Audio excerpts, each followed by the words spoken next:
балыкчы жамандык мультимедиа борборунун көрөрмандары. Мен сиздер менен Эдилова Амира. Америка батыш жарым шарда, Атлантика жана Тынч океандарынын ортосунда жайгашкан дүйнө бөлүгү. Ал Түндүк Америка жана Түштүк Америка болуп эки материкке бөлүнөт. Алардын ортосундагы чек Панама мойногу.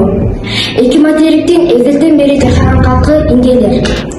Азыркы учурда Америкада индейлер бир аз эле. Американын жалпы аянты 42.549.000 км².